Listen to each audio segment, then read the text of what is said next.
এই ভেজালের যুগে খাঁটি ঘিটা একটা অবাস্তব কথা। আর এই খাঁটি ঘিটা যদি ঘরে তৈরি করে নেওয়া যায় একেবারে খুব সাধারণভাবে পুজো পার্বণ বা নিত্য প্রয়োজনে এই খাঁটি ঘিটা আমরা ব্যবহার করতেই পারি। আজকে সেই কিভাবে আমি খুব সাধারণভাবে ঘি তৈরি করলাম সেটা আজকে সবার সাথে শেয়ার করছি। চলো দেখো, আশা করি তোমাদের ভিডিওটা ভালো লাগবে।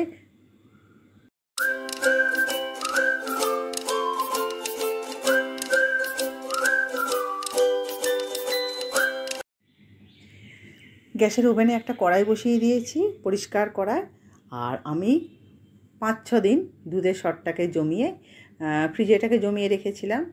এবার এই কড়াইয়ের মধ্যে দুধের সরটাকে পুরো দিয়ে আমি হ্যান্ড ব্লেন্ডার দিয়ে খুব ভালোভাবে এটাকে লিকুইড ফর্মে করে নেব।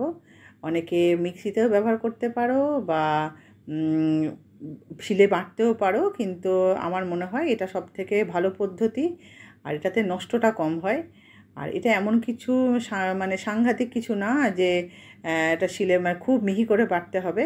এটা একটু একটু আধ ভাঙা হলেও থাকবে, কিন্তু যাতে ডেলা বা দানা না থাকে সেটার জন্য খুব সুন্দরভাবে আমি এটাকে ব্লেন্ড করে নিচ্ছি। এবার গ্যাসটাকে অন করে দিয়ে ফ্লেমটাকে একদম লো রেখে আমি এই লিকুইডটাকে আস্তে আস্তে একটা কাঠের খুন্তি দিয়ে খুব সুন্দরভাবে নেড়ে নেড়ে আমি এটাকে জালে বসিয়ে দেবো। মাঝে মাঝে ফ্লেমটাকে একটু হাই করতে হবে, আর মাঝে মাঝে একটু লো করতে হবে।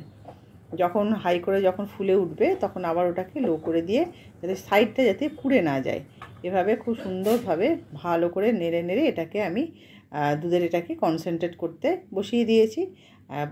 অনবরতই নাড়তে হবে যাতে তলাতে বা সাইডে ধরে না যায়, সেই দিকেও খেয়াল রাখতে হবে।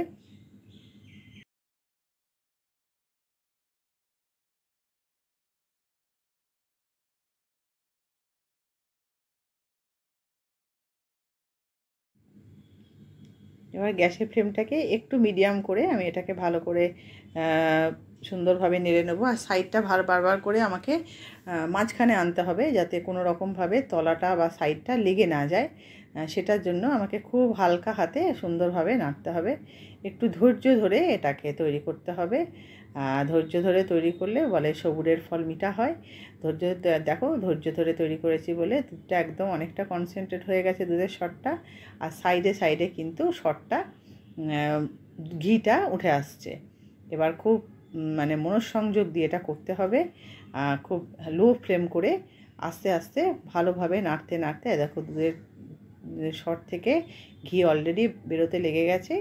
এই তার লাস্ট ফেজ দেখো অনেকটা ঘি বেরিয়ে গেছে। আর এটা কিন্তু যত অনেকে কড়া পাক করে, অনেকে তার থেকে মানে কম পাক দেয়। কড়া পাকের ঘিটা একটু লালচে হয়, কিন্তু কম পাকের ঘিটা একটু হলুদে হয়। আমি কিন্তু কম পাক দিয়েই করব।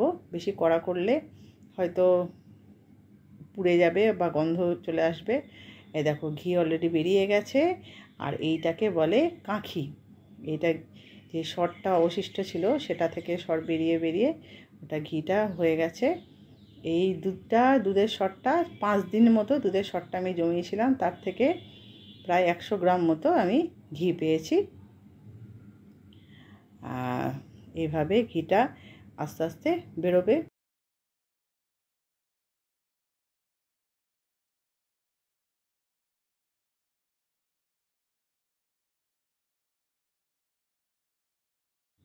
এবার গ্যাসের ফ্লেমটা হাই করে দিয়ে আমি ঘিটাকে পুরো এখান থেকে কাঁকি থেকে পুরো সরিয়ে নিলাম।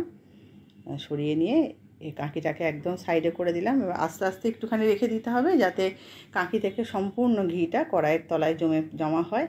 এবং এইভাবে আমি ঘি তৈরি করলাম। আশা করি তোমাদের খুবই ভালো লেগেছে। ভালো লাগলে অতি অবশ্যই একটা কমেন্ট করে জানিও তোমাদের কেমন লাগলো। আর একটা ভালো করে কমেন্ট করো, আর লাইক শেয়ার করে দিও। আজকের মতো চলি, ধন্যবাদ। আবার দেখা হবে পরের একটা ব্লগে। ধন্যবাদ।